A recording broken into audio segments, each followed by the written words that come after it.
Welcome to the Sleepy Historian. Tonight we are going to talk about Mansa Musa, the richest man who ever lived. His story begins not with gold, but with dust. The red dust of West Africa, settling on the shoulders of a boy who would one day shake the foundations of 3 continents. Musa was born into a world already ancient, already rich beyond measure, though few outside his homeland knew it yet. The year was sometime around 1280, perhaps a few years earlier, in the heart of the Mali Empire. The exact date has been lost to time, as have so many details of those early years, but what remains is enough. What remains is the shape of a life that would become legend. He was born into the Keita dynasty, a royal lineage that traced its roots back to Sundiata Keita, the founder of the empire. This was not merely a family, it was a living chronicle of power, wisdom, and responsibility. To be born a Keita was to be born with expectation woven into your very name. The weight of ancestors pressed upon every child of the royal house, and Musa felt it from his earliest days. His father's name was Faga, though some records suggest his uncle Abu Bakr was more influential in his upbringing. The details blur across centuries, but the essence remains clear. Musa grew up surrounded by power, yet not at its center. He was royal, yes, but not the heir, not the chosen one. He moved through the palace compound with the privilege of his birth, but without its crushing responsibility. This gave him something rare and precious: the freedom to observe. The Mali Empire of his childhood was already magnificent. It stretched across vast territories, encompassing lands rich in gold and salt, the 2 currencies that made empires rise or fall. The capital, Niani, sat near the Niger River, and Musa would have known its rhythms intimately: the call of traders arriving with caravans, the sound of griots singing the histories of their people, the constant flow of goods and information that made Mali the beating heart of West African commerce.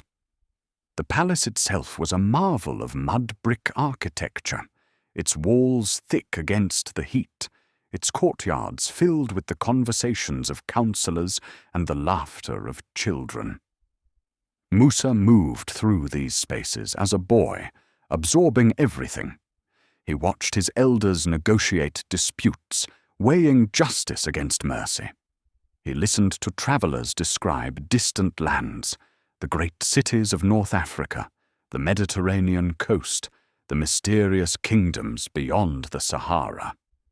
The world was larger than what he could see, and this knowledge filled him with a hunger that gold could never satisfy.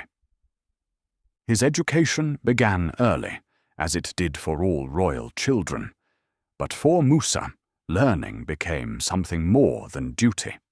It became passion.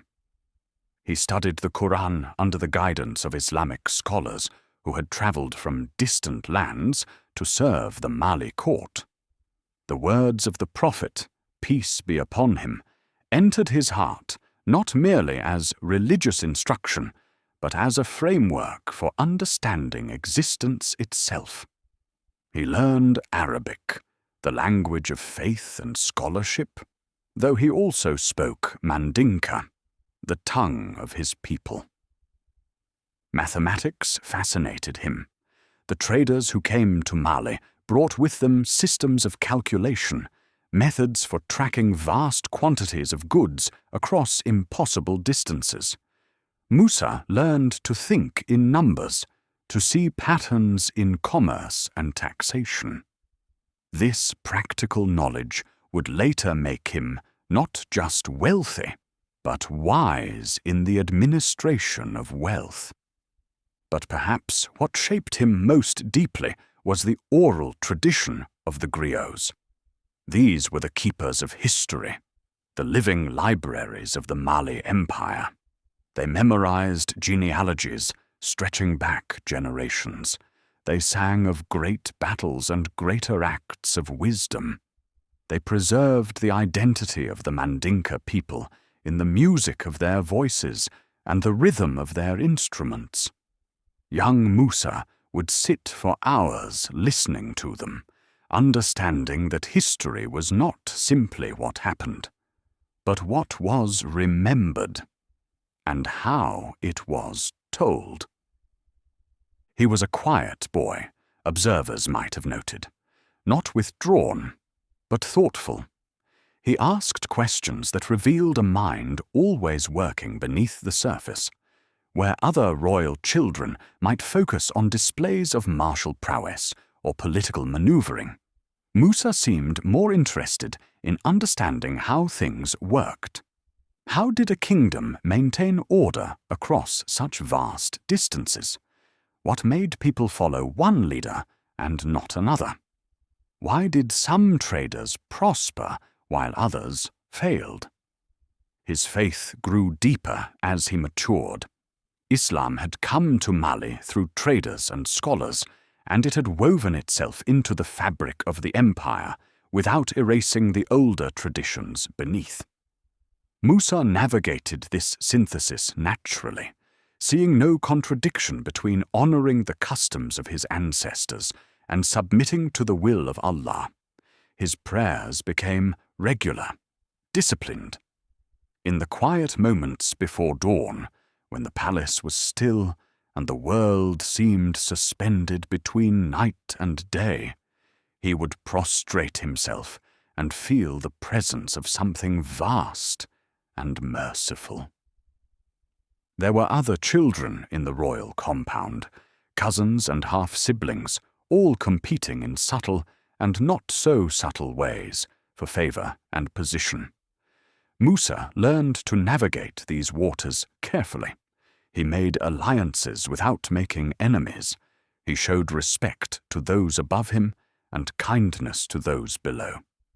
It was during these years that he developed the diplomatic skills that would later make him remarkable, not just for his wealth, but for his wisdom. He watched his uncle, Abu Bakr, rule with interest. Abu Bakr was a man of vision and curiosity, traits that Musa recognized in himself. The older man had become Mansa, emperor, and held the position with both strength and innovation. But there was something restless in Abu Bakr, something that looked beyond the horizons of Mali toward mysteries that called to him from across the waters.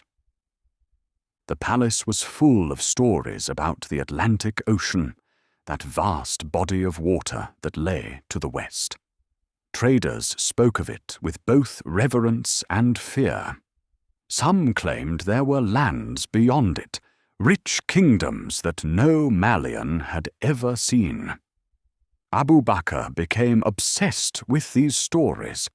He began to speak of mounting an expedition, of discovering what lay beyond the edge of the known world. Musa listened to these plans with mixed feelings. He understood curiosity. It was his own constant companion. But he also understood responsibility. The empire needed stable leadership. The people needed a ruler who would remain, who would be present to guide them through droughts and disputes, harvests and celebrations. Still, he said nothing. He was not the Mansa. His role was to observe, to learn, to be ready if called upon. As he moved through his teenage years into young manhood, Musa began to take on more responsibilities. He sat in on council meetings, contributing thoughts that were increasingly valued. He traveled to different parts of the empire, seeing firsthand how the provinces were managed, how justice was administered in villages far from the capital. He met farmers and merchants, soldiers and scholars. Each encounter added another layer to his understanding of the realm he might one day help to govern. He married, as was expected of a man of his station. The historical records do not preserve much about his wife or wives. The chronicles of that era focused on kings and conquests, not on the domestic arrangements that shaped their daily lives. But Musa would have built a household, would have known the intimacy of family life alongside his growing role in governance. These relationships, invisible to history, surely shaped the man he became. There was a particular evening that Musa would remember for the rest of his life. He was perhaps in his late 20s or early 30s, already a respected voice in the royal council. Abu Bakr had called a gathering of his closest advisors and family members. The sun was setting, painting the sky in shades of amber and crimson that seemed to mirror the dust of the roads outside. Lamps were lit, casting warm light that danced on the walls as people took their seats. Abu Bakr stood before them, and in his eyes was something Musa had never quite seen before, a mixture of determination and sorrow, of excitement and farewell. The Mansa spoke of his vision, his need to know what lay beyond the ocean. He had commissioned ships, hundreds of them, and assembled crews brave enough or desperate enough to sail into the unknown. He would lead them himself. The empire would be left in capable hands. Those hands, Musa realized with a sudden clarity that made his breath catch, might be his own. Abu Bakr appointed him as his deputy, his regent to rule while the expedition was away. It was meant to be temporary, a placeholder arrangement until the Mansa returned with tales of new lands and new peoples. But as Musa looked into his uncle's eyes, he sensed a truth that Abu Bakr perhaps sensed as well. This was not a temporary assignment. This was a transfer of power dressed in the clothes of adventure. The preparations for the expedition took months.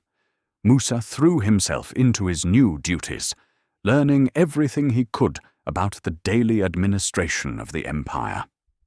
Abu Bakr guided him patiently, sharing insights accumulated over years of rule. How to balance the demands of different regions, when to show strength and when to show mercy. The importance of maintaining the trade routes that made Mali wealthy. The delicate relationship between the Islamic faith that he and Musa shared and the traditional beliefs that still held sway in many parts of the empire. The day of departure arrived like an ending and a beginning woven together. The fleet assembled on the coast, ships that represented months of labor and enormous expense.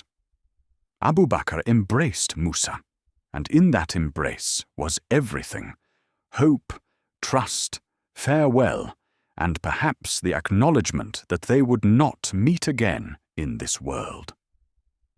Then the ships sailed, and Musa stood on the shore, watching until they became mere specks on the horizon, then watching still after they had vanished entirely. Behind him, stretching across mountains and valleys, deserts and rivers, was an empire. His empire now, in all but name. The ships never returned. Weeks became months, months became years. No word came from the expedition. No survivor staggered back with tales of disaster or discovery. The ocean had swallowed them whole, Abu Bakr and his dreams, and his hundreds of sailors, and given nothing back but silence. And so Musa, who had been born to observe and to learn, who had spent his life preparing for a role he never quite expected to fill, became Mansa. He became the ruler of the richest empire in the world, though he had never sought the position. History knows him now by his full title, Mansa Musa, King of Kings, but in that moment of transition, he was simply a man accepting a burden he had not chosen, but would not refuse. The coronation ceremony was conducted with all the ancient rituals of his people. Griots sang his genealogy, tracing his line back through generations of Keita rulers to the legendary Sundiata himself. Drummers beat out rhythms that seemed to echo in the blood of everyone present. Musa was dressed in robes befitting an emperor, though later he would often dress more simply, preferring comfort and practicality to constant display. But it was not the ceremony that marked his true beginning as Mansa. It was what came after, when the celebration faded and the responsibility remained.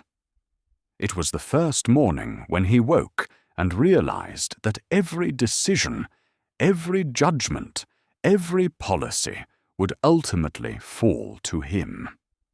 The empire was his, to nurture or to ruin. He stood on the palace roof in those early days, looking out across Niani towards the territories beyond. The city sprawled before him, its markets already bustling in the morning heat, its mosques calling the faithful to prayer, its workshops producing the goods that would travel across the known world. Beyond the city lay the villages, the farmlands, the mines where gold was pulled from the earth in quantities that would have seemed impossible to rulers of other realms. And beyond all of that, invisible but ever present, lay the responsibilities that now defined his existence. The empire must be fed. Trade routes must be protected. Justice must be administered fairly. The weak must be defended. The ambitious must be controlled. Alliances must be maintained. Enemies must be deterred. The faith must be honored. The traditions must be respected. Musa felt the weight of it all settling onto his shoulders like a physical presence. But rather than being crushed by it, he found himself strengthened. This was his purpose. This was what his entire life had been preparing him for. He was ready. He began by listening. In those first months as Mansa, he called before him advisors and administrators, merchants and military commanders, religious leaders and representatives from distant provinces. He asked them about their concerns, their observations, their recommendations. Some were surprised by this approach. They had expected pronouncements, not questions. But Musa understood that wisdom often came from unexpected sources, and that a ruler who thought he knew everything was a fool. The Mali Empire's wealth came primarily from gold, and Musa understood that this was both blessing and vulnerability. The mines in Bambuk and Bura produced gold in astonishing quantities, but this resource would not last forever, and dependence on any single source of wealth was dangerous. He began to think about diversification, about encouraging other industries, about making Mali valuable, not just for what could be extracted from its earth, but for what could be created by its people. He invested in agriculture, ensuring that irrigation systems were maintained and expanded. A well-fed people was a stable people, and stability was the foundation of prosperity. He encouraged craftsmanship, bringing artisans from different parts of the empire to Niani, where they could learn from each other and push their skills to new heights. Textiles, metalwork, pottery. These goods could be traded, and they carried with them something more than material value. They carried culture, identity, reputation. But perhaps his most significant early decision was about education. Musa had always been a student at heart, and he understood that knowledge was a form of wealth that, unlike gold, increased when it was shared. He began to expand the network of Islamic schools throughout the empire, bringing in scholars from North Africa and the Middle East. These weren't just religious institutions. They taught mathematics, astronomy, literature, law, and philosophy. Under Musa's patronage, Mali began to develop a reputation not merely as a source of gold, but as a center of learning. Timbuktu, which was already an important trading center, became special to him. The city sat at the edge of the Sahara, a meeting point between the desert and the fertile lands, watered by the Niger River. It was where different worlds collided and merged, African and Arab, scholarly and commercial, spiritual and practical. Musa saw its potential not just as a trading post, but as a jewel of civilization. He would, in time, transform it into one of the intellectual capitals of the world. But that would come later. First, he needed to establish himself as a ruler worthy of his position.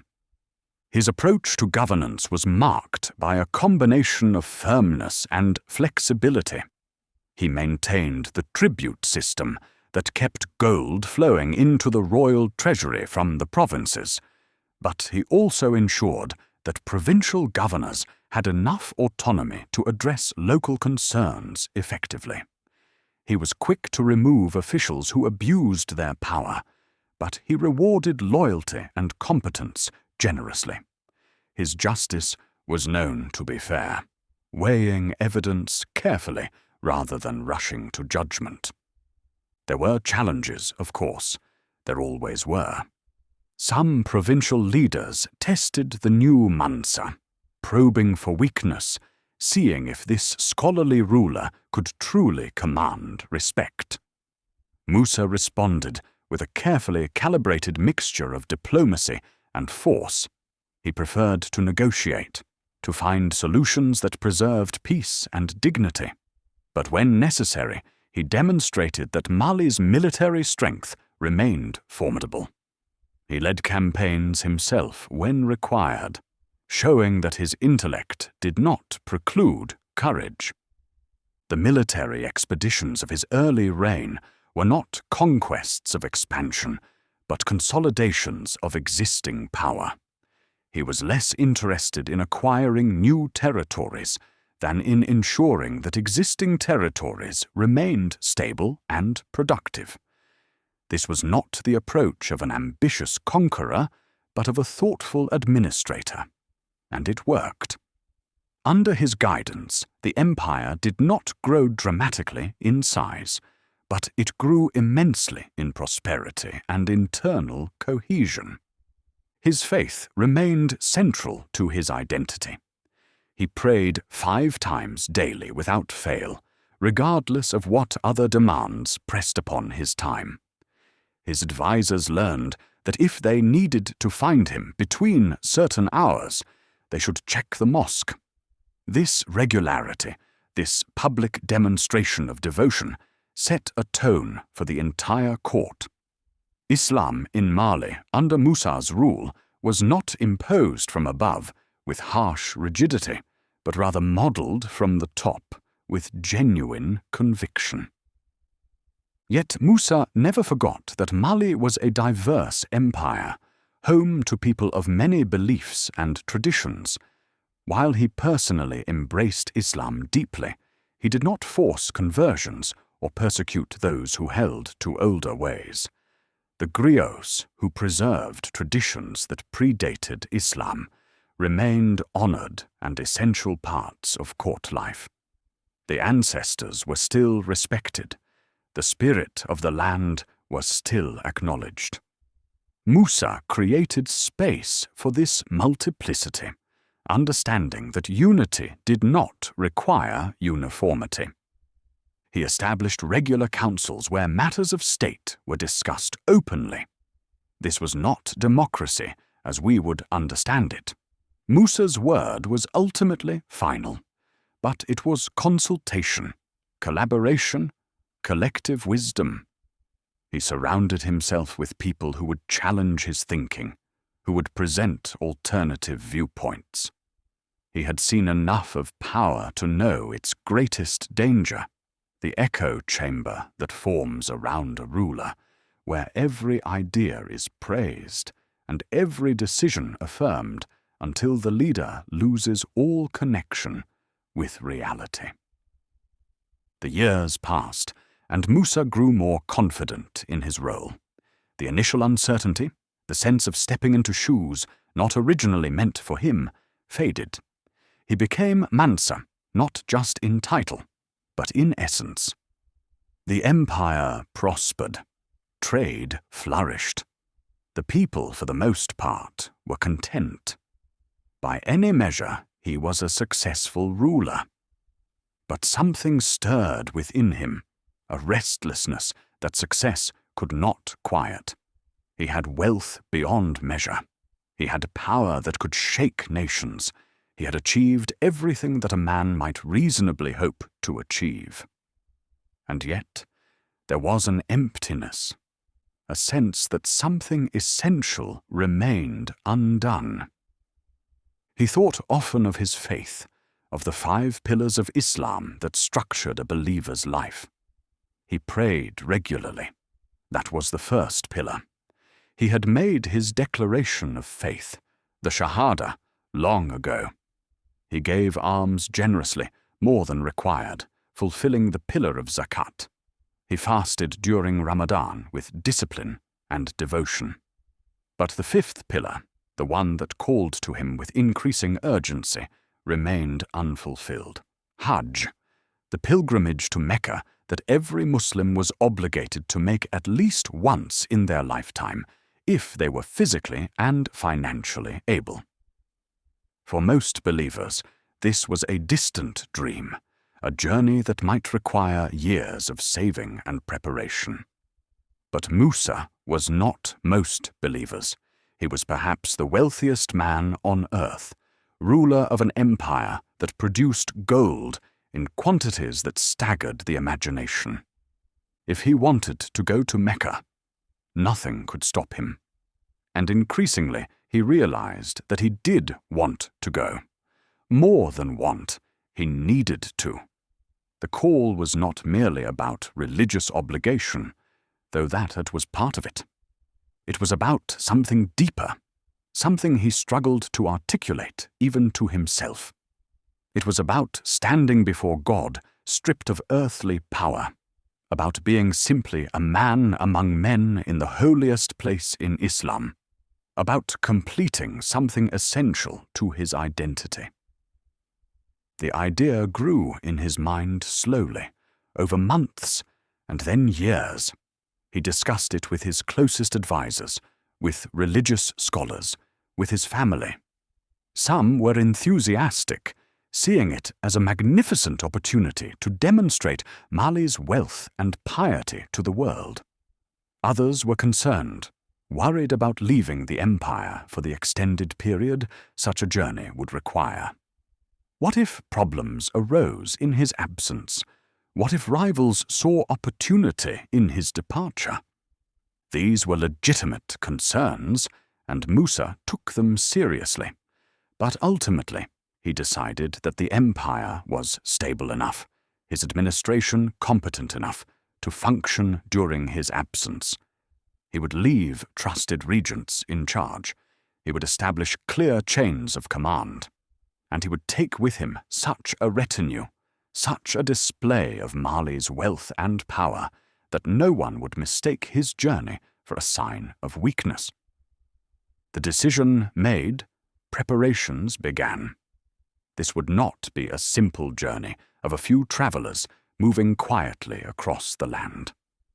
Musa was a king, the ruler of the wealthiest empire in Africa, and his pilgrimage would reflect that status. But it would also be more than mere display. It would be an opportunity to establish diplomatic relations with the Islamic world beyond the Sahara, to demonstrate that Mali was not some barbaric backwater producing gold for others to enjoy, but a sophisticated civilization worthy of respect. He assembled a retinue that would become legendary. The exact numbers vary in different historical accounts. Some say 60,000 people accompanied him, others claim even more. The truth has been burnished by time and legend, but the essential fact remains. This was a caravan unlike anything the world had seen before, or would see again. There were soldiers to provide protection, servants to handle the logistics of moving so many people across thousands of miles, scholars and advisors to engage with their counterparts in the lands they would pass through, griots to document the journey and ensure that it would be remembered properly. There were camels laden with supplies, enough food and water to sustain the caravan through the harsh desert crossings. And there was gold. So much gold. Musa decided that he would distribute alms throughout the journey, as was expected of a pious Muslim, but the scale of his giving would be proportional to his wealth, which meant it would be extraordinary. He ordered the preparation of gold in various forms, bars that could be distributed to officials and rulers, coins that could be given to the poor, dust that could be scattered in marketplaces. The exact amount has been debated by historians, but the estimates are staggering. Perhaps 18 tons of gold, possibly more. This was not merely generosity, it was also strategic. Musa understood that wealth could be a form of communication. By giving so lavishly, he would announce to the world that Mali was rich beyond imagination, that its ruler was both powerful and pious, that the African interior was not a place to be exploited, but a source of power and culture to be reckoned with. The night before his departure, Musa stood once more on the palace roof, looking out across the city that had become his responsibility. Niani was quiet in the late hours, its fires banked, its people asleep. Somewhere in the darkness, beyond the edge of sight, lay the path he would take, north through the Sahara, across Egypt, into Arabia, and finally to Mecca itself. He felt many things in that moment: excitement at the prospect of the journey, of seeing lands he had only heard described, of fulfilling the most important religious obligation of his life. Anxiety about leaving the empire, despite all his preparations, curiosity about what he would discover, who he would meet, how the experience would change him, and underlying it all, a deep sense of rightness, of following a path that had been ordained for him. He whispered a prayer into the darkness, asking for Allah's blessing on the journey, for safety for those who would travel with him, for wisdom to represent his faith and his people well. The stars overhead were brilliant in the clear night air, the same stars that had guided travelers across deserts for millennia. Tomorrow, they would guide him. As dawn approached, the city began to wake. The sounds of morning prayer drifted up from the mosques. Somewhere, animals were being prepared for the journey, supplies loaded, last-minute arrangements made. The great caravan was assembling, and at its heart would be Musa, simply dressed despite his enormous wealth, ready to be a pilgrim. The departure was witnessed by thousands. People lined the routes out of Niani, wanting to see their Mansa begin this holy journey. Children waved, elders offered blessings, merchants bowed respectfully. Musa acknowledged them all, understanding that he carried not just his own hopes, but the prayers of his people. He was their representative before God and before the wider Islamic world. The caravan moved north, its pace steady but not rushed. There was no hurry. The journey to Mecca would take months, perhaps over a year, if he chose to linger in the great cities along the way. Musa had planned for this, had ensured that his responsibilities at home were covered, that he could take the time to do this properly. The landscape of Mali unfolded around them, lush river valleys giving way to drier savannas, villages where the caravan would stop to distribute alms and receive the hospitality of local leaders. At each stop, Musa made it a point to meet with people, to listen to their concerns, to reinforce the bonds between the ruler and the ruled. Even on pilgrimage, he remained Mansa. But as the days passed and the familiar territories of his empire began to give way to lands less known, Musa felt something shift within him. The weight of constant responsibility, which had pressed upon him every moment since he became ruler, began to lighten, not disappear. He was still who he was, but become more bearable, shared with the vastness of the journey itself. The nights were particularly remarkable. The caravan would make camp, spreading across the landscape like a small city. Fires would be lit, meals prepared, conversations held in multiple languages. Musa would sit sometimes with his advisors discussing matters of state, sometimes with scholars debating points of theology or philosophy, and sometimes simply alone, watching the flames and listening to the night sounds of Africa. There was music in the evenings.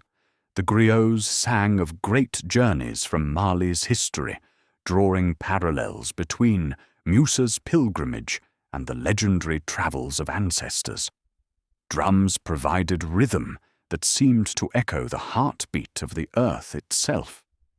These moments of beauty and cultural expression were as important to Musa as the religious purpose of the journey.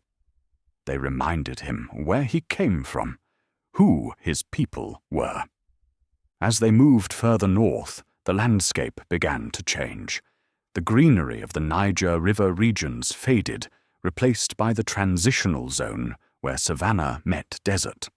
Trees became sparser, grass yellower, the heat more intense and unrelieved by shade. They were approaching the Sahara, that vast ocean of sand that separated sub-Saharan Africa from the Mediterranean world. The Sahara was not unknown to Mali. Trade caravans crossed it regularly, bringing gold north and returning with salt, cloth, and goods from distant lands. But crossing it with such a large group was an undertaking of enormous complexity. Water sources had to be known precisely. The timing had to be right. Traveling during the hottest months would be lethal. Guides who knew the desert intimately were essential. Musa placed himself in the hands of experts, understanding that wealth and power meant nothing if the caravan got lost in the endless dunes. These desert guides became his most valued companions during this phase of the journey, their knowledge literally keeping everyone alive. He listened to them explain how to read the subtle signs of the landscape, how to find water in seemingly barren places, how to navigate by stars that wheeled overhead in patterns ancient as time. The desert crossing was arduous, days of walking through heat that seemed to radiate from the sand itself, the sun a merciless presence overhead. Nights cold enough to make everyone huddle close to fires, grateful for the warmth after the burning day. The caravan moved in a rhythm dictated by survival. Travel in the early morning and late afternoon, rest during the worst heat of midday, sleep fitfully at night, knowing that the next day would bring the same challenges. Musa experienced discomfort that wealth could not shield him from. His fine robes became coated with dust. His throat was perpetually dry despite rationed water. His feet ached from the endless walking. He could have ridden, but he often chose to walk with his people, sharing their burden. This was humbling in a way that palace life never was, and he found value in the humility. But there was also beauty in the desert. The dunes created landscapes of extraordinary elegance, their curves shaped by wind into forms that seemed almost architectural. The colors at sunrise and sunset were unlike anything else. The sand transformed into shades of gold and rose and amber that took the breath away. The silence was profound, a quietness so complete that Musa could hear his own heartbeat, feel the presence of God in the vast emptiness. It was in the desert that Musa felt most clearly what this journey meant.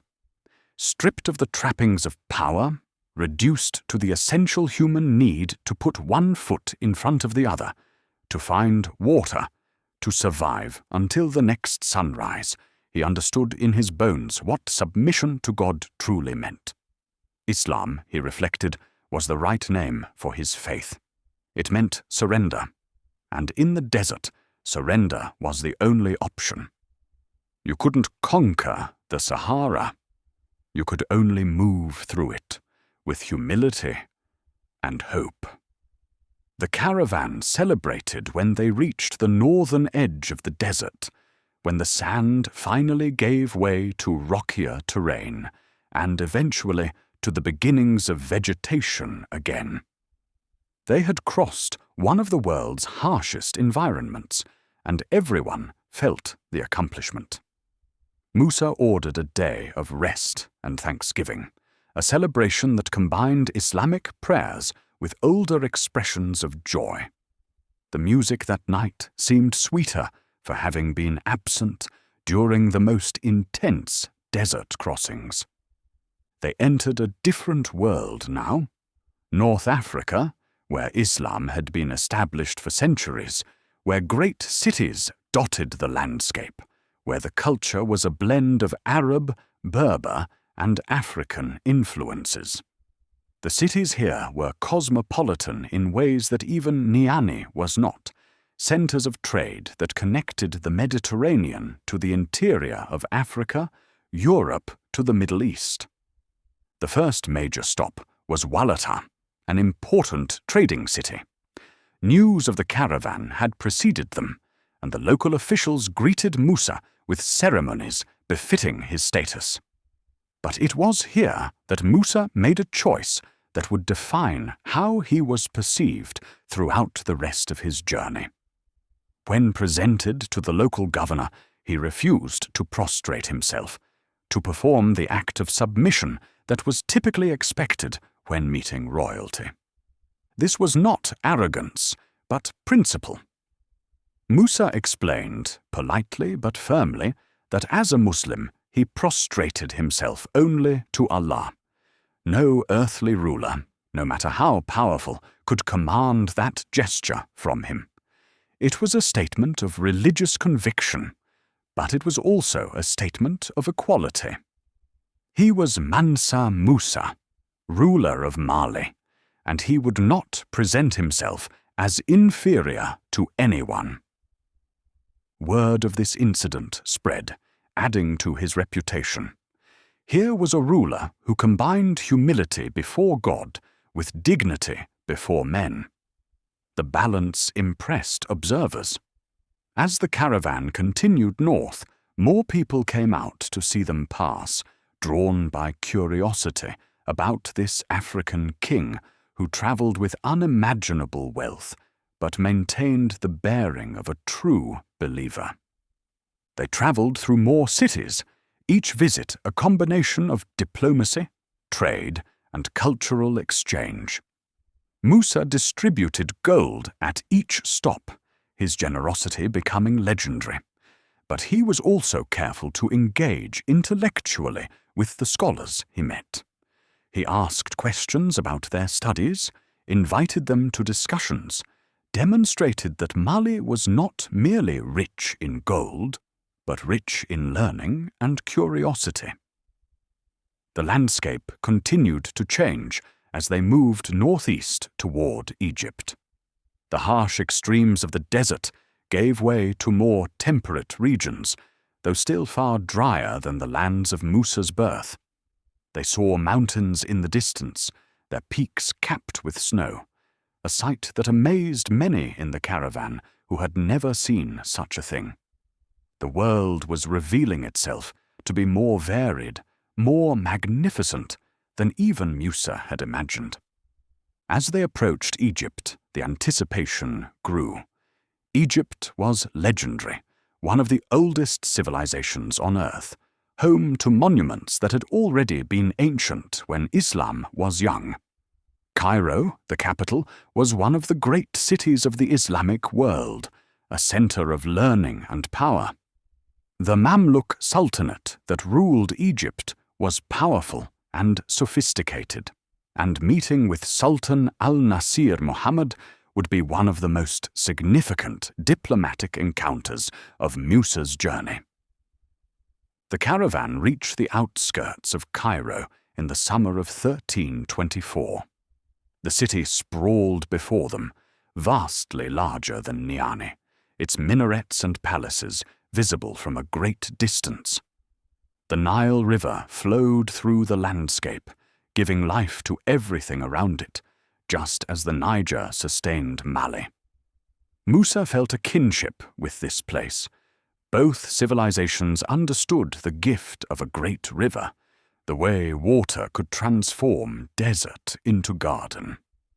They made camp outside the city, and messengers were sent to announce their arrival to Sultan al-Nasir. This was a delicate moment. Musa was not a vassal coming to pay tribute, but neither was he a conqueror. He was a fellow Muslim ruler, making pilgrimage, but one whose wealth potentially rivaled or exceeded that of the Sultan himself. The protocols had to be navigated carefully. The Sultan sent emissaries to welcome Musa, inviting him to the palace for a formal meeting. The date was set, and Musa prepared carefully. He chose his clothing thoughtfully, rich enough to demonstrate his status, but not ostentatiously so. He selected gifts for the Sultan, gold crafted into beautiful objects by Malian artisans, pieces that represented not just wealth, but skill and culture. The day of the meeting arrived, and Musa traveled into Cairo with a large but not overwhelming retinue. He wanted to make an impression without seeming threatening. The streets were crowded with people who had heard of the African king and wanted to see him for themselves. Musa acknowledged their interest with waves and smiles, understanding that he represented not just Mali, but all of sub-Saharan Africa in the eyes of these observers. The palace of the Sultan was magnificent, decorated with the finest materials and craftsmanship that the Islamic world could produce. Musa appreciated the artistry, even as he felt no need to be intimidated by it. Beauty could be found in many forms, and the mud-brick architecture of Mali, adapted perfectly to its climate and culture, was as valid as the stone grandeur of Cairo. The meeting between the two rulers began with formal pleasantries, expressions of mutual respect and religious brotherhood. Al-Nasir was curious about Mali, asking questions about its extent, its resources, its governance. Musa answered thoughtfully, neither understating nor exaggerating. He wanted the Sultan to understand that Mali was a real power, a sophisticated state, not some tribal confederation that happened to sit atop gold mines. Then came the question of a protocol that had caused tension in Walata. The Sultan's advisors indicated that Musa should kiss the ground before al-Nasir, a gesture of respect for the Sultan's authority. Musa, just as he had done before, declined politely but absolutely. He would bow in respect, he would offer friendship and goodwill, but he would prostrate himself only before Allah. There was a moment of tension. The Sultan's court was not accustomed to such refusals, but al-Nasir, to his credit, proved to be both pragmatic and genuinely interested in this visitor from the south. He accepted Musa's explanation and continued the meeting on terms of rough equality. This decision would prove wise, because what followed was a genuine exchange between two intelligent rulers rather than a theatrical display of hierarchy. They talked for hours, discussing matters of state, religion, and philosophy.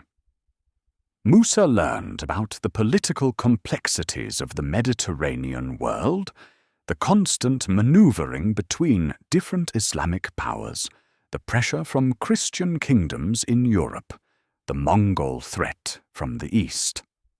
Al-Nasir, in turn, learned about the internal dynamics of West Africa, the trade networks that connected Mali to distant regions, the challenges of governing such a vast and diverse empire. The respect between them grew genuine. Al-Nasir recognized in Musa a man of real substance, not just wealth. Musa saw in al-Nasir a ruler dealing with complexities that made his own challenges seem almost simple by comparison. They were both servants of Islam, both bearing the weight of power, both trying to rule justly in an often unjust world. But it was what happened after the official meetings that truly captured the imagination of Cairo and, through its chroniclers, the world beyond. Musa began to distribute gold in the city, and the scale of his generosity was unprecedented. He gave gold to officials, to scholars, to the poor. He purchased goods at prices far above their worth. He funded construction projects at mosques. The gold flowed from his coffers like water from a spring that could never run dry. Cairo had seen wealthy visitors before. It was a cosmopolitan city, a crossroads of trade routes that brought riches from across the known world. But no one had seen anything like this. The amount of gold that Musa distributed was so vast that it actually began to affect the economy. The value of gold, that most stable of commodities, began to decline in Cairo because there was suddenly so much of it in circulation. Inflation set in. Prices rose. The economic disruption would last for years after Musa left. Historians would later debate whether Musa understood the economic impact of his actions. Some suggest he was naive, simply distributing wealth without considering the consequences. But this seems unlikely for a man who had managed the economy of a vast empire for years before embarking on his pilgrimage.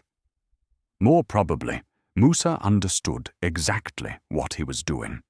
He was making a statement, demonstrating that Mali's wealth was so vast that he could disrupt the economy of one of the world's great cities without even trying.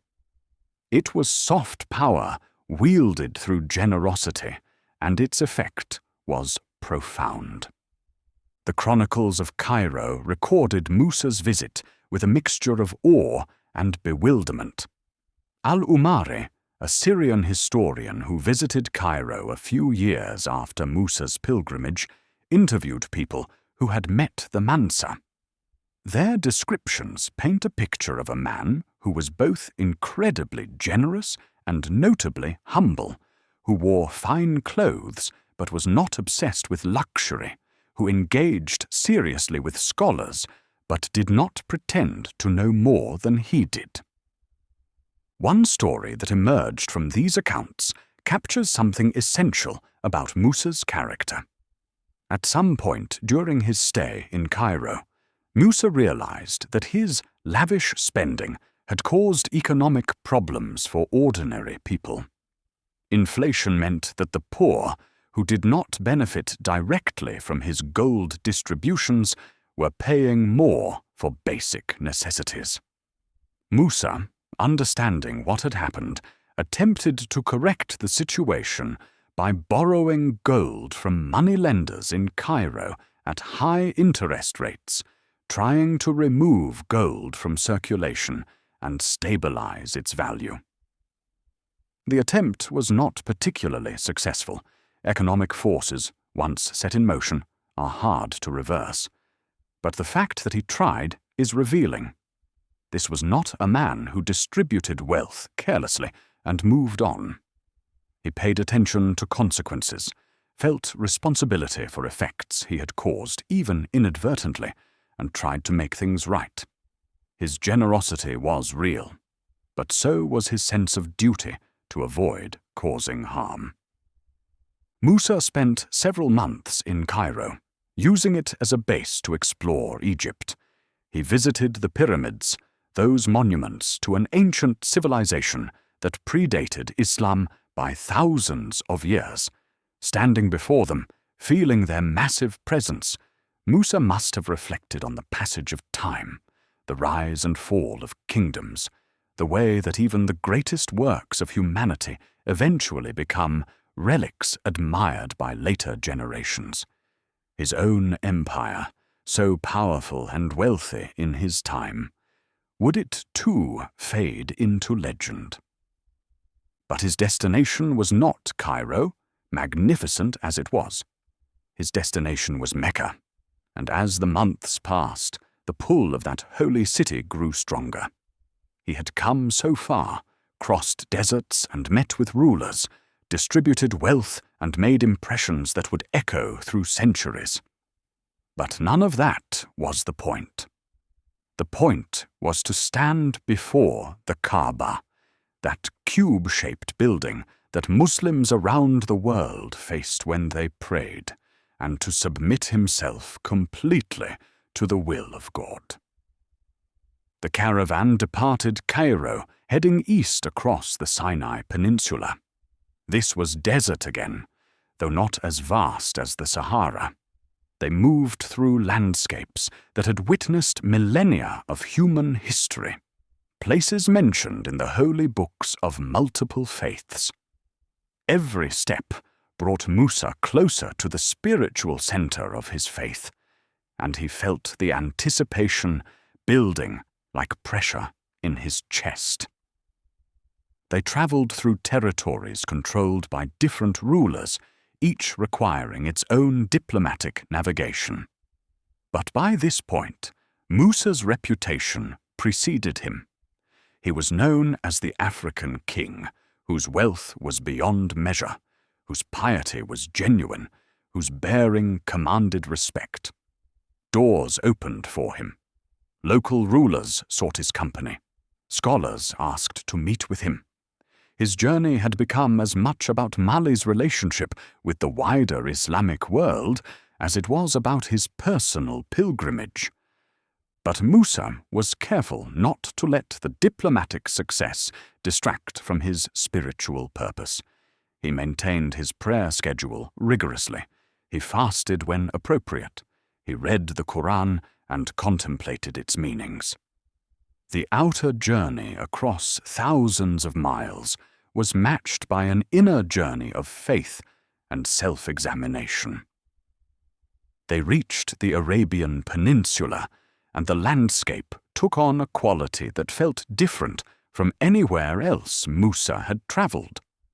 This was the birthplace of Islam, the land where the Prophet Muhammad, peace be upon him, had received the revelations that transformed the world. The air itself seemed charged with history and holiness. The city of Medina came first, that other holy city of Islam, where the Prophet had established the first Muslim community. Musa spent time there, visiting the Prophet's mosque, praying in spaces sanctified by the physical presence of Muhammad centuries before. The experience was profound, bringing tears to his eyes.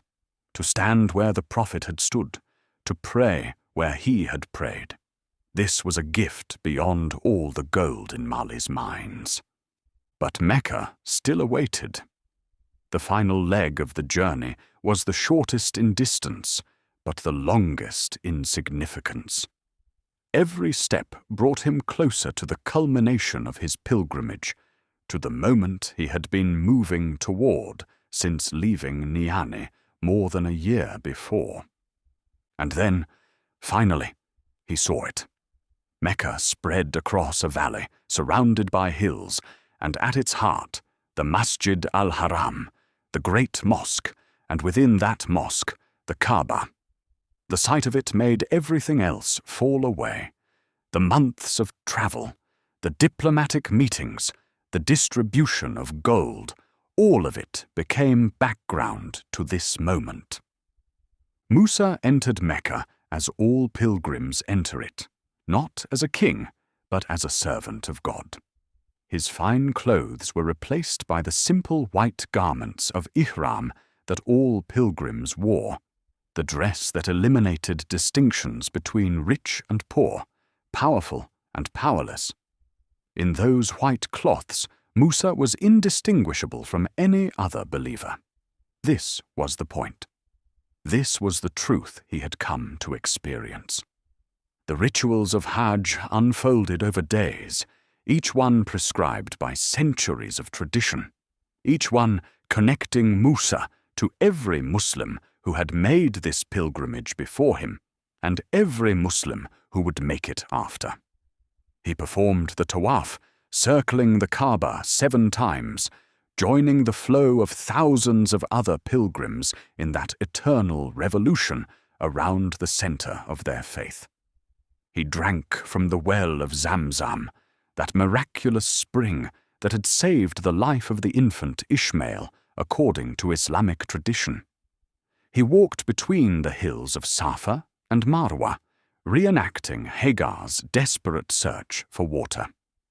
He stood on the plain of Arafat, where Muhammad had delivered his final sermon, and felt the presence of millions of believers who had stood in that same place across centuries. These were not theatrical performances. They were acts of profound submission and humility. Each ritual stripped away another layer of ego, another attachment to worldly identity, until what remained was simply a human soul standing before God. Musa prayed with an intensity he had never quite achieved before, his forehead pressed against the ground, his heart opened completely. He cried during those days in Mecca, not from sadness, but from a kind of joy mixed with awe, a feeling that he was exactly where he needed to be, doing exactly what he needed to do. All the wealth he commanded, all the power he wielded, all the respect he received. None of it mattered here. What mattered was his faith, his submission, his willingness to be simply one believer among millions. The Hajj reached its culmination on the day of Eid al-Adha, the festival of sacrifice. Musa, like all pilgrims, offered an animal sacrifice, commemorating Abraham's willingness to sacrifice his son in obedience to God's command. The act was symbolic, but deeply felt. What was he willing to sacrifice? What did God ask of him? The questions were not answered with words, but with a feeling of resolution, of understanding that his life was not his own, but belonged to the one who had given it to him. As the formal rituals concluded and the intensity of the pilgrimage began to ease, Musa had time to reflect on what had happened to him. He had accomplished what he came to do. He had fulfilled the fifth pillar of Islam, completed the Hajj, stood before God in the holiest place in the Muslim world. But the experience had changed him in ways he was still processing. He felt lighter, as though some burden he had been carrying for years had been lifted.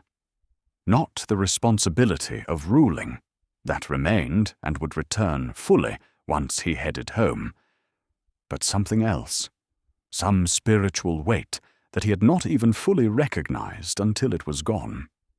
He felt grateful, not just to God, but to life itself, for the opportunity to make this journey, to experience this transformation. Musa spent additional weeks in Mecca beyond the required pilgrimage days. He prayed in the great mosque, engaged in conversations with scholars who had traveled from across the Islamic world, and simply absorbed the atmosphere of the holy city. This was a gift of his wealth. He did not need to rush back to Mali immediately. He could take the time to let the experience settle into his soul. He met pilgrims from distant lands, from Persia and India, from the territories of the Mongol Khans, from the islands of Southeast Asia. Islam, he understood more fully than ever before, was truly universal. It transcended culture and geography, uniting people who shared nothing except their submission to God. This had practical implications for how he would govern Mali when he returned. The Ummah, the community of believers, extended far beyond his empire's borders, and being part of that community meant both opportunity and responsibility. Eventually, though, the time came to begin the journey home. Musa had been gone from Mali for well over a year, and while he trusted his regents, he knew that prolonged absence could create problems. His people needed him. His empire needed his guidance. The spiritual rejuvenation of Hajj had to be brought back and integrated into the practical work of governance. The return journey followed a similar route, but felt different. Musa was no longer moving toward something. He was bringing something back. The man who left Cairo heading for Mecca wasn't quite the same man who returned through its streets months later. The transformation was subtle. He looked the same, spoke the same, even his mannerisms were unchanged. But something essential had shifted. In Cairo, Musa met again with Sultan al-Nasir. Their second encounter was warmer than the first, built on the foundation of their earlier meetings. They spoke as friends now, or as close to friends as two rulers could be. Al-Nasir asked about Musa's experience of Hajj, and Musa spoke about it with a sincerity that moved the Sultan. This was not diplomatic talk, but genuine spiritual testimony. Before leaving Cairo, Musa did something unexpected. He had distributed so much gold on his journey to Mecca that he had depleted his traveling treasury more than anticipated. Now, facing the long journey home, he needed to replenish his funds. So the man who had flooded Cairo with gold, the man whose generosity had destabilized the city's economy, now borrowed gold from Cairo's moneylenders to finance his return trip.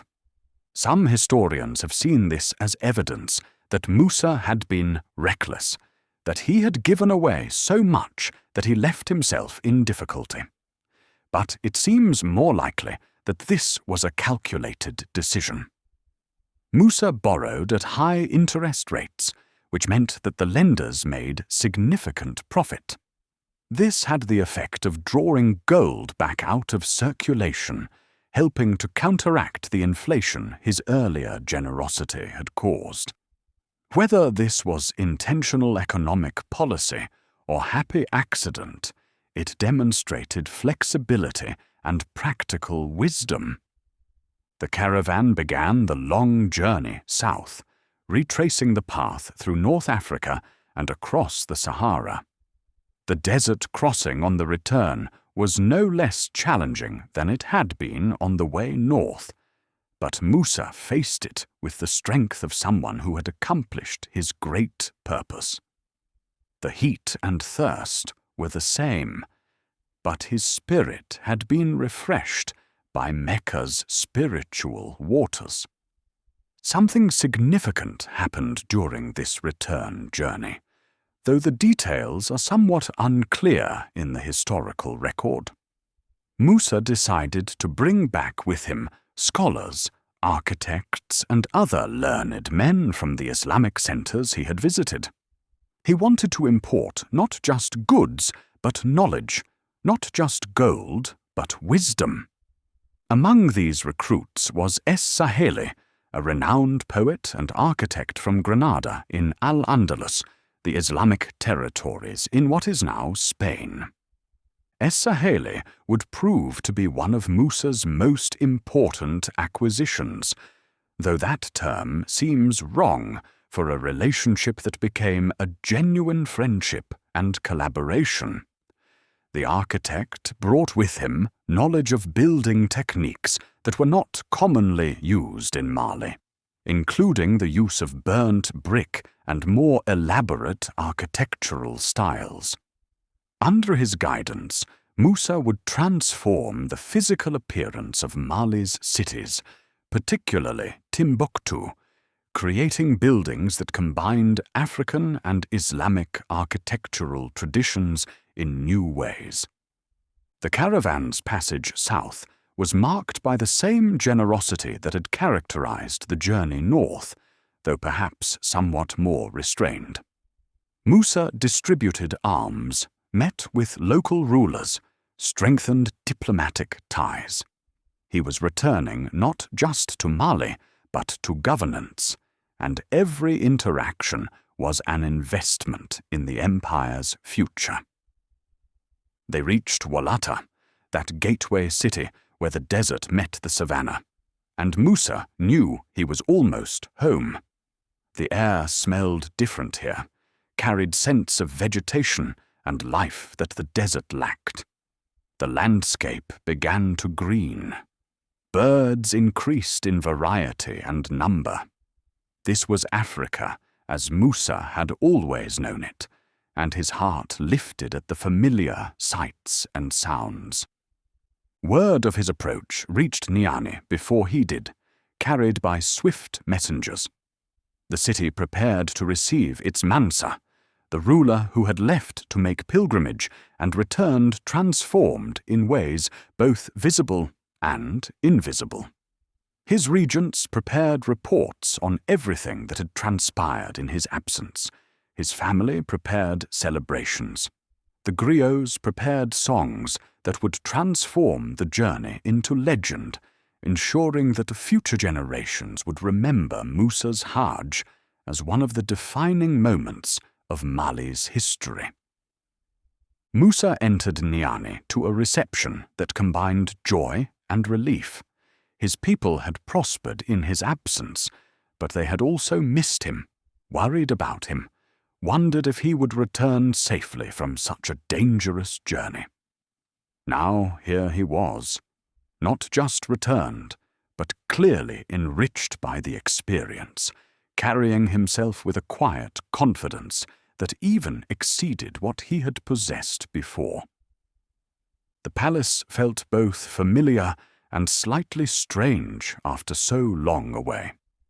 These rooms where he had made decisions, these courtyards where he had walked, the roof where he had stood, looking out over the empire, all of it was the same, and yet perceived differently by eyes that had seen the pyramids of Egypt, the streets of Cairo, the holy Kaaba in Mecca.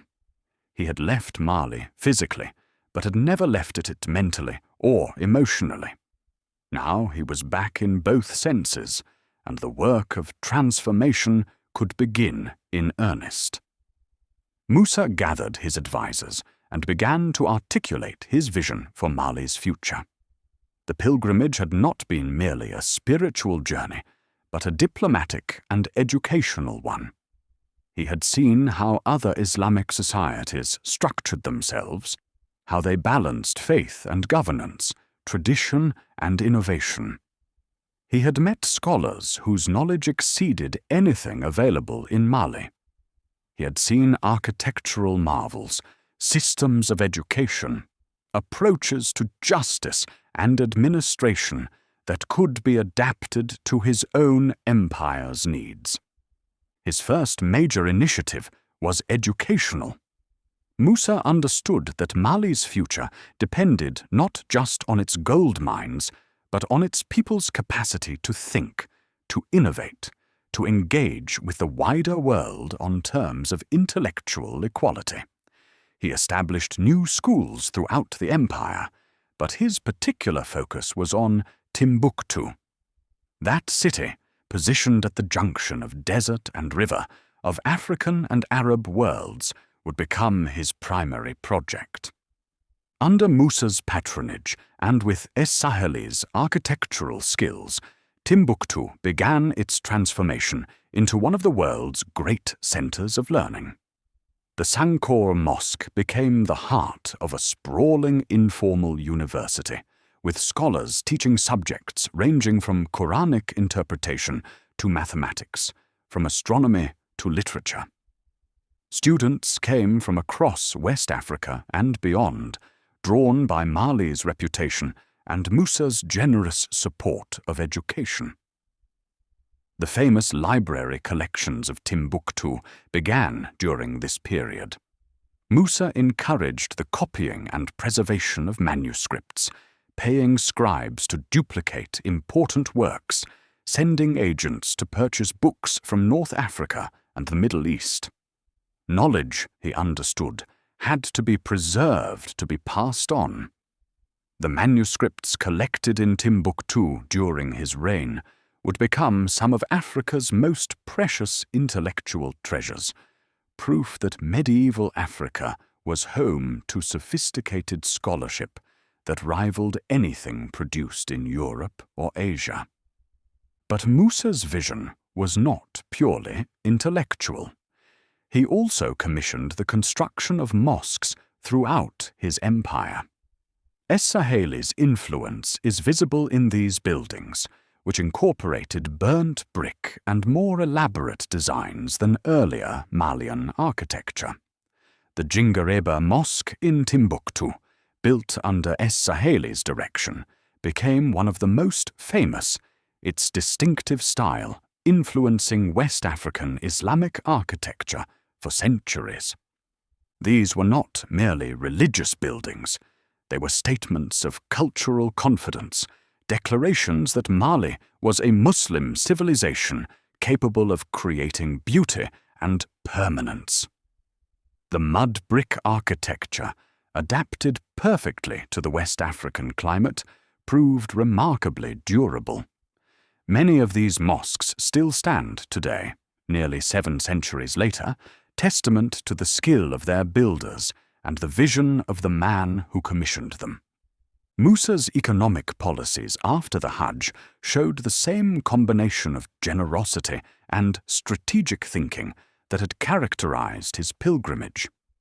He understood that Mali's wealth needed to be invested, not just hoarded. He funded public works, improved roads and bridges, ensured that markets operated fairly. The gold continued to flow from the mines, but now it was being used systematically to improve the empire's infrastructure and capacity. He also worked to expand and protect the trade routes that made Mali wealthy. Caravans needed safe passage through territories that might be tempted by their valuable cargoes. Musa maintained a military force capable of protecting traders, but also invested in diplomacy, ensuring that neighboring rulers understood the benefits of cooperation. Trade flourished under his rule, connecting Mali more deeply to the wider world. But governance was more than policy and construction projects. It was also justice, the daily work of resolving disputes and maintaining social harmony. Musa held regular court sessions where anyone could bring grievances. He listened patiently to complaints, asked questions to understand situations fully, and rendered judgments that balanced law and mercy. His reputation for fairness became one of the foundations of his power. People obeyed him, not just because he could compel obedience, but because they trusted his judgment. His faith remained central to his life and governance. The spiritual transformation he had experienced in Mecca stayed with him, informing his decisions and his demeanor. He prayed not just because it was required, but because it centered him, connected him to something larger than his own concerns. The rituals of Islam provided structure to his days, moments of reflection amidst the constant demands of rule. Yet Musa never forgot that Mali contained multitudes. The empire was diverse religiously, ethnically, linguistically. He ruled over Muslims and those who practiced traditional African religions, over farmers and merchants, over city dwellers and nomads. His genius lay partly in his ability to honor this diversity while maintaining unity. He was a Muslim ruler of a Muslim empire, but he recognized that identity and faith were more complex than any single label could capture. The griots remained important figures in his court, preserving and performing the oral histories that connected the present to the past. Musa understood that his Islamic faith and the older traditions of his people were not fundamentally in conflict. Both valued wisdom, justice, and the connections between generations. The griots' performances were not idolatrous, but cultural, and they played a vital role in maintaining the sense of shared identity that held the empire together. As the years passed, and Musa settled into the post-Hajj phase of his reign, he became something of a legendary figure even in his own lifetime. Stories about his wealth spread far beyond Mali's borders, carried by traders and travelers, embellished and exaggerated in the retelling. He was described in chronicles written in Cairo, Damascus, and even Europe. Though European knowledge of Mali remained vague and often fantastical.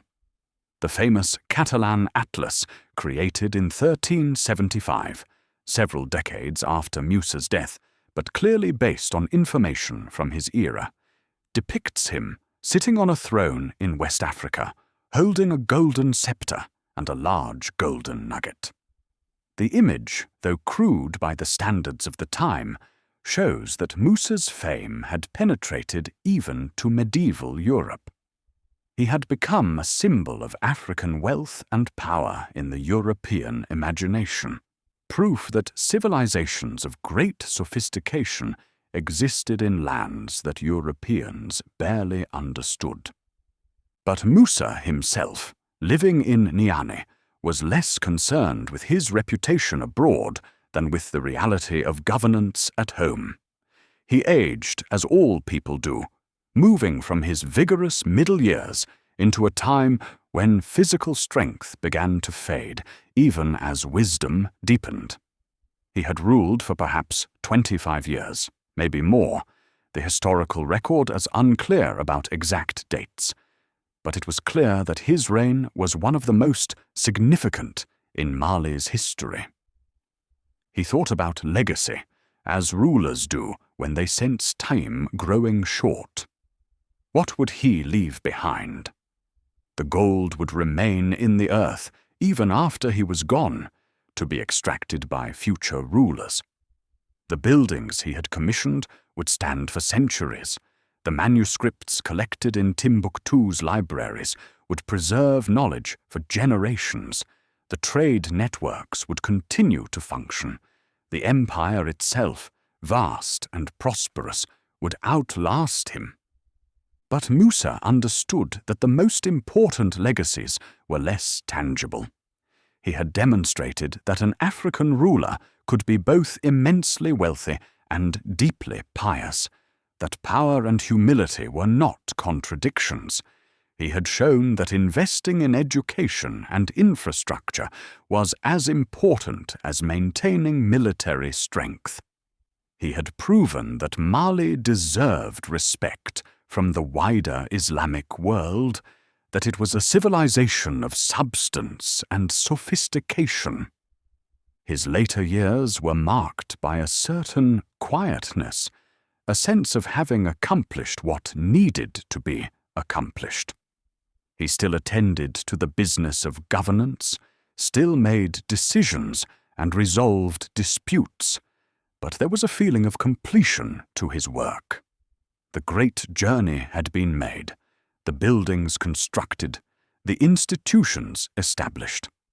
Now it was about maintaining what had been built, about ensuring smooth succession so that his work would continue after him. The question of succession must have occupied his thoughts increasingly. He had sons, though the historical record preserves little about them as individuals. The tradition in Mali was that succession often passed not from father to son, but within the royal family in more complex ways. Musa would have worked to ensure that whoever succeeded him would be capable of maintaining what he had built, of continuing Mali's prosperity and influence. He spent more time in contemplation during these later years. The roof of the palace, where he had stood so many times looking out over the empire, became a favorite retreat. He would sit there in the evenings, watching the sun set over Niani, listening to the sounds of the city settling into night.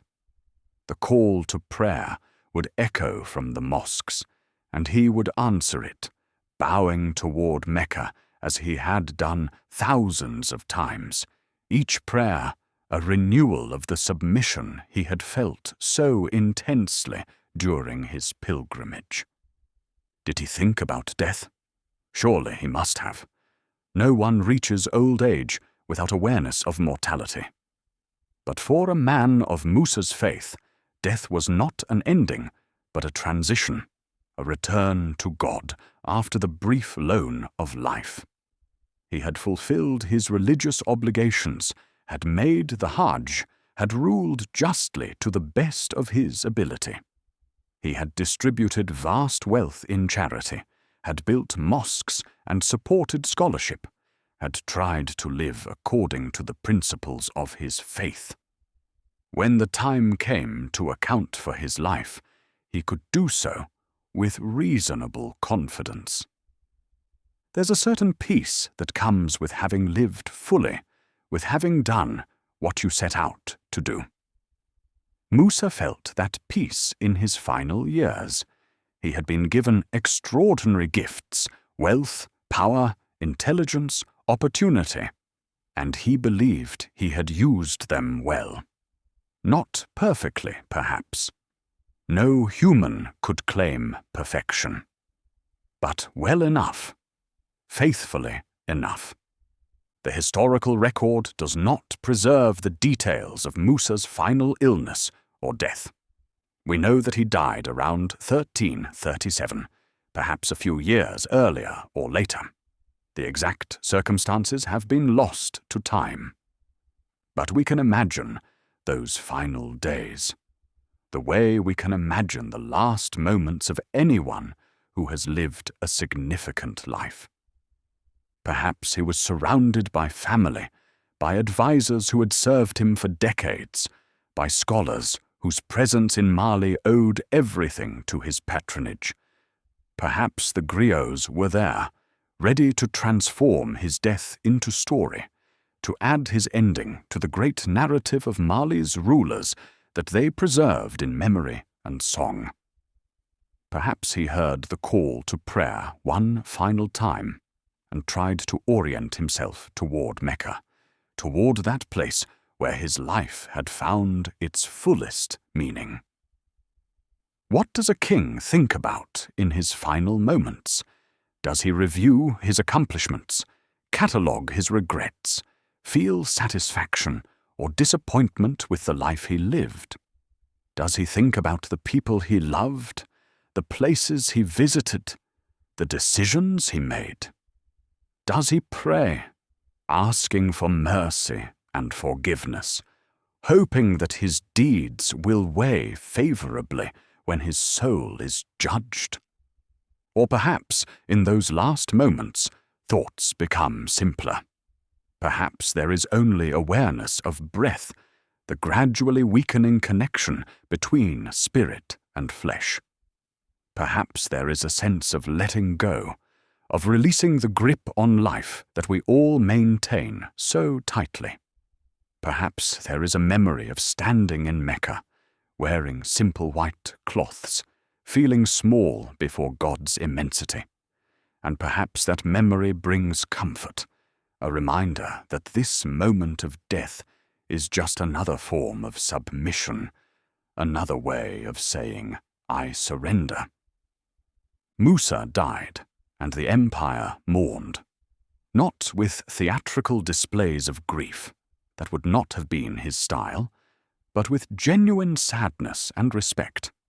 He had been their leader for a quarter-century, had brought prosperity and prestige to Mali, had made their empire known across the Islamic world.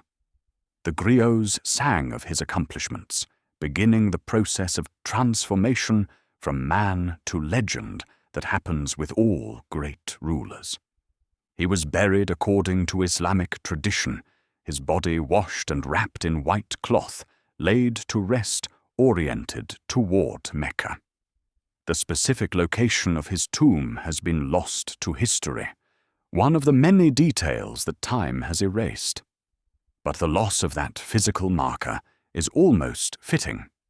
Musa's real monuments were not tombs, but institutions, the mosques he built, the schools he funded, the manuscripts he collected, the trade networks he maintained. His son Magan succeeded him, though this son's reign was short and relatively unremarkable. The details of Mali's rulers after Musa blur somewhat in the historical record, not because they were incompetent, but because none of them possessed Musa's unique combination of wealth, vision, and timing. He had ruled at a moment when Mali's power was at its height, when circumstances allowed him to make his legendary pilgrimage, when his actions could have maximum impact. The empire continued for another century and more after his death, though it gradually declined as all empires do. The gold mines eventually produced less, trade routes shifted, new powers rose. By the 16th century, Mali had been largely superseded by the Songhai Empire to the east.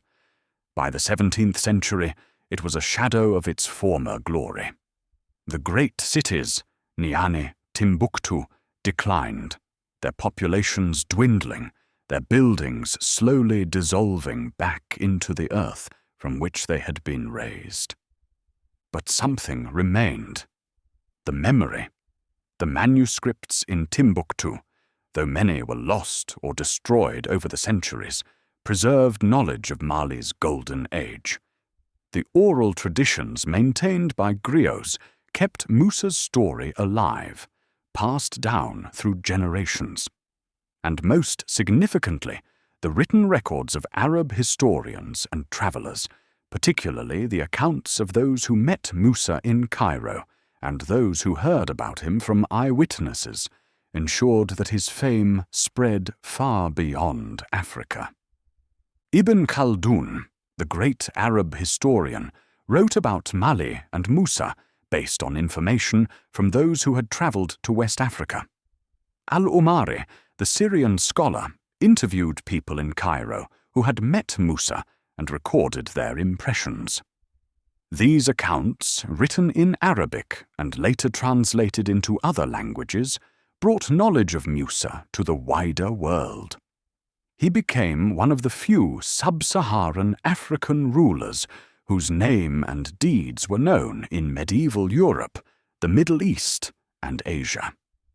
The Catalan Atlas, that remarkable medieval map, immortalized him in a different way. There he sits, drawn by European cartographers who had never seen him, depicted as a black African king holding gold. It's a simplified, somewhat fantastical image, but it represents something important: the penetration of Musa's reputation into European consciousness during the Middle Ages. At a time when most Europeans had no idea what existed in interior Africa, they had heard of Mansa Musa and his wealth. Over the centuries, as European contact with Africa increased and eventually transformed into colonialism, the story of Musa took on new resonance. For Africans resisting colonial narratives that depicted their continent as primitive and without history, Musa became a symbol of African achievement, proof that great civilizations had flourished in Africa long before European contact.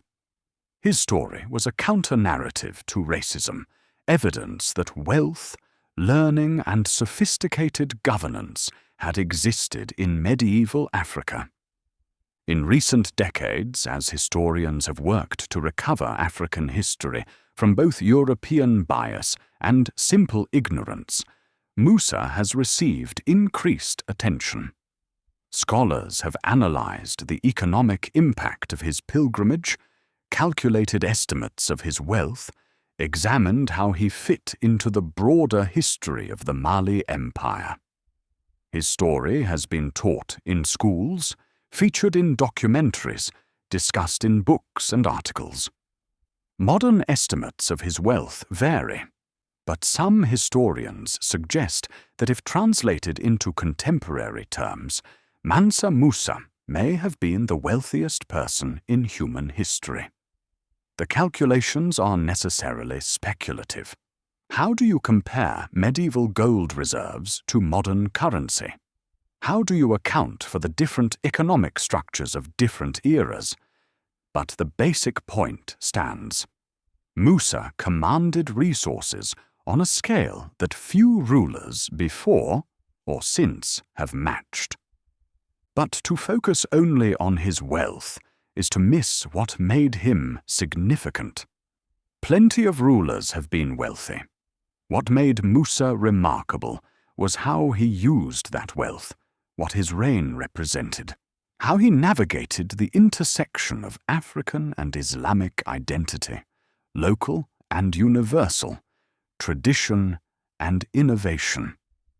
He showed that piety and power could coexist, that a ruler could be both humble before God and authoritative before people. His pilgrimage was an extraordinary display of wealth, yes, but it was also a genuine expression of faith. He didn't have to go to Mecca.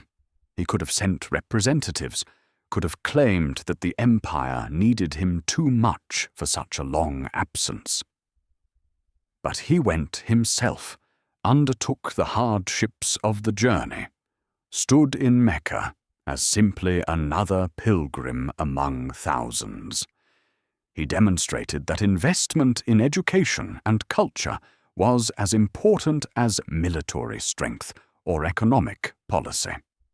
The schools he established, the scholars he supported, the manuscripts he collected, these were investments in Mali's future that paid dividends for generations. Timbuktu's reputation as a center of learning lasted long after Mali's political power had faded. He understood that rule required both justice and mercy, that a leader needed to listen as well as command, that the goal of governance was not simply to accumulate power, but to create conditions where people could flourish. His reputation for fairness was not accidental. It was the result of consistent effort, of taking seriously the responsibility that came with his position.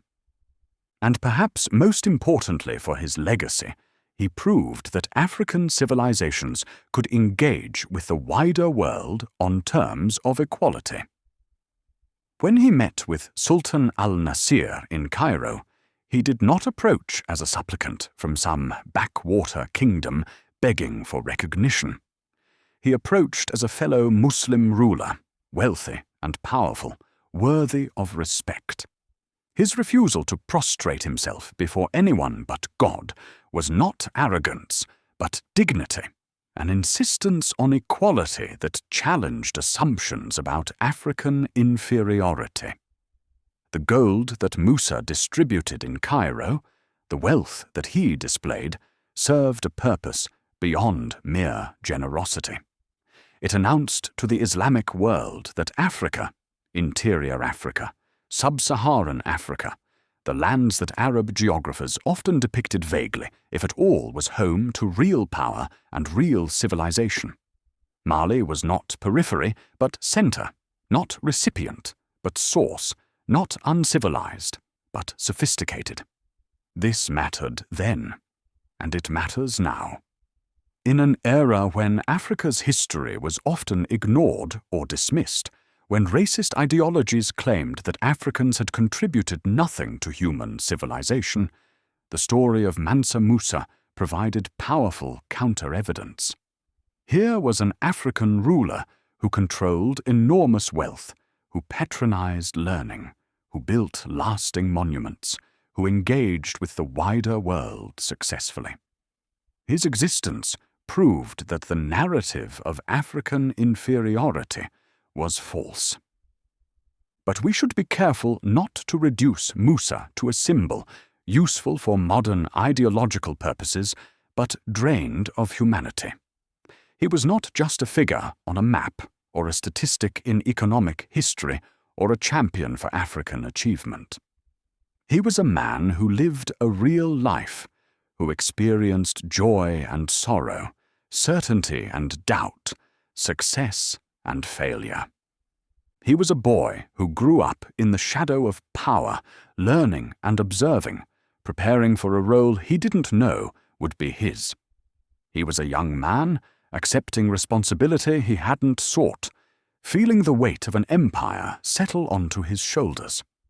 He was a ruler making difficult decisions, balancing competing demands, trying to govern justly in an imperfect world.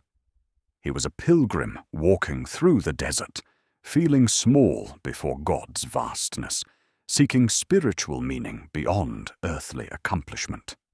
He was an old man reflecting on his life, hoping he had used his gifts well, preparing to surrender back to God what had only ever been on loan.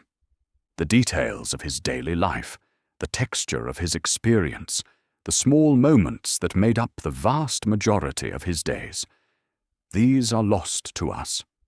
We have the outline of his life, the major events, the public actions that chroniclers deemed worthy of recording.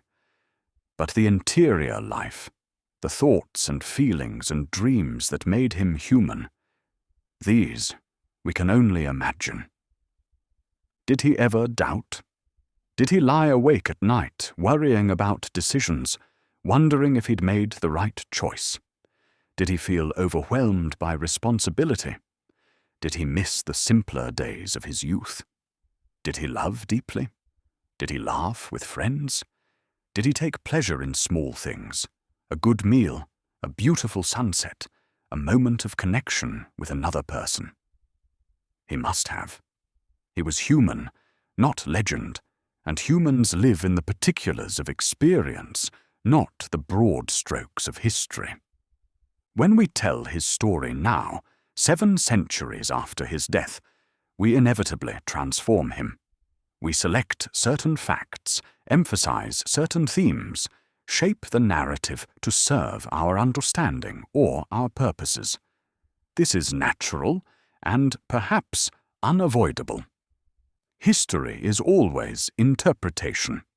always a kind of translation from the past's foreign country into terms our present can understand. But perhaps, occasionally, we should resist that interpretive impulse. Perhaps we should simply sit with the basic facts. Here was a man born into privilege who used that privilege responsibly. Here was a ruler who understood that power was not an end in itself, but a means to serve something larger. Here was a believer who took his faith seriously and tried to live by its principles. Here was a human being who experienced a remarkable life and tried to make it meaningful. The sun sets over Niani now, as it set in Musa's time, though the city itself has long since faded into ruin. The Niger River still flows, sustaining life along its banks, as it has for millennia.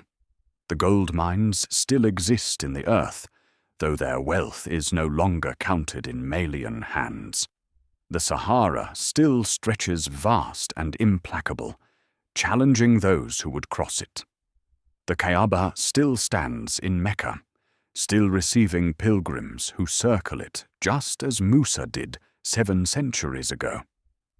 The physical world continues, largely indifferent to the humans who briefly inhabit it and then pass. But something persists beyond physical presence: memory, story, legacy.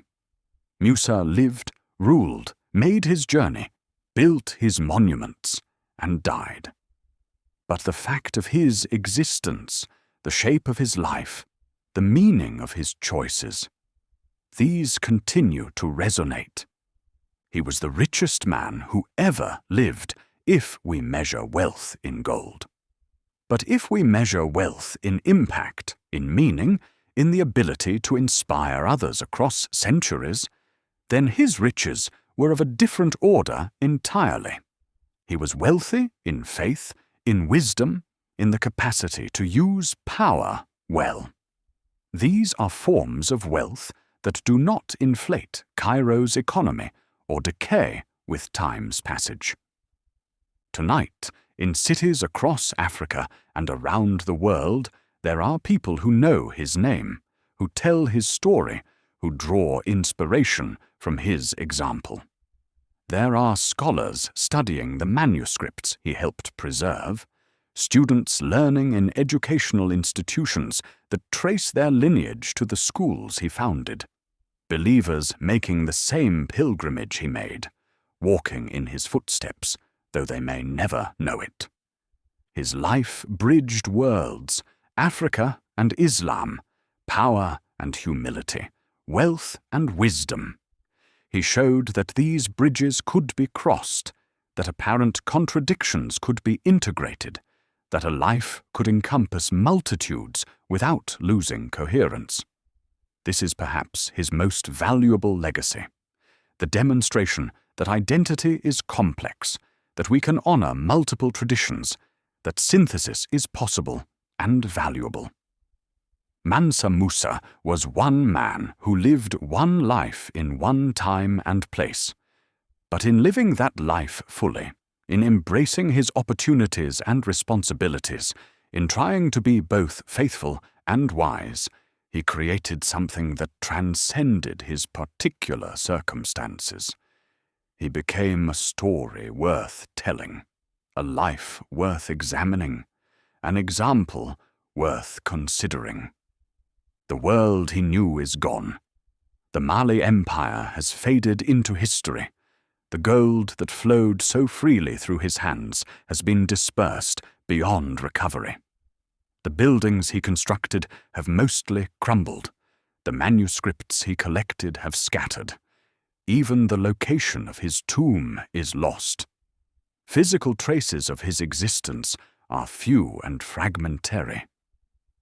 But the story remains. The idea of Mansa Musa persists. And in that persistence, across 7 centuries of time and vast differences of culture and circumstance, there is something essential that continues to speak to us. It speaks of human possibility, of what can be accomplished when wealth and wisdom come together, when faith and power serve each other rather than competing, when a leader understands that his purpose is not self-aggrandizement, but service to something larger. Tonight, if you were to travel to Timbuktu, you would find a city much diminished from its medieval glory. The grand libraries have suffered losses, though efforts to preserve remaining manuscripts continue.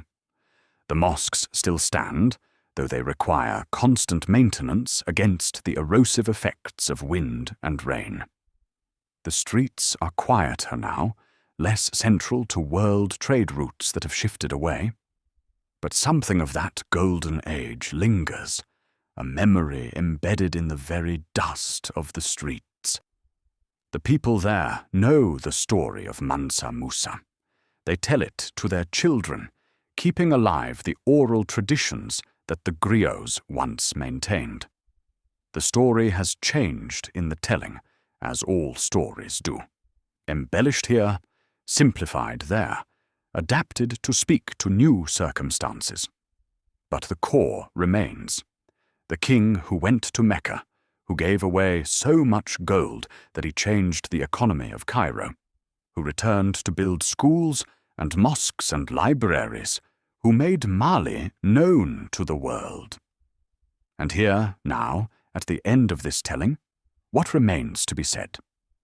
Perhaps only this, that a life lived with intention matters, that using gifts responsibly creates ripples that extend far beyond what we can see, that the journey is as important as the destination, that submission to something greater than ourselves paradoxically makes us greater than we would otherwise be, that wealth is measured not in what we keep, but in what we give.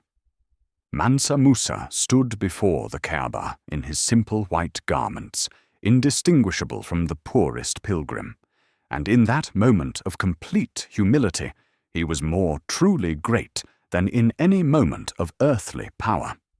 This is the paradox at the heart of his story, the truth that makes it worth telling even now. That real wealth is spiritual, that true power is service, that lasting legacy comes not from what we accumulate, but from what we build and give and teach. He was a man. He lived. He ruled. He believed. He traveled. He gave. He built. He died. The facts are simple, but they contain multitudes. In telling his story, we tell something about human possibility, about the intersection of faith and power, about the complex history of Africa and Islam, about the meanings of wealth and wisdom. The sun that set over Niani on the day of his death has set countless times since. The stars that guided his caravan across the desert still wheel overhead, following patterns as ancient as the universe. The earth turns, seasons change, empires rise and fall, and the great sweep of history continues. But within that sweep, individual lives matter. Individual choices have consequences. Individual stories are worth preserving and telling. This has been the story of Mansa Musa, the richest man who ever lived, rich in gold, certainly, but richer still in faith and wisdom and purpose. May his journey inspire ours. May his devotion challenge us. May his generosity remind us that wealth is measured by what we give, not what we keep. And may his life, reaching across 7 centuries, remind us that while empires fade and gold is dispersed, the choices we make in how we live can echo into an almost limitless future. The story is told, the life is honored, the legacy continues. And somewhere, perhaps, in the geography of spirit rather than earth, Mansa Musa stands once more before his God, having completed the journey that began with his first breath and ended with his last, ready at last to give his final accounting, to surrender fully into the hands of the one who gave him life, and wealth and power, and most precious of all, the chance to use them well. This is the story of Mansa Musa, the richest man who ever lived. May we carry something of his wisdom forward into our own time. May we remember that true wealth lies not in what we possess, but in what we give, not in power over others, but in service to something greater than ourselves. His journey continues in everyone who hears his story and chooses to live with intention, faith, and generosity. This is his legacy. This is why we remember.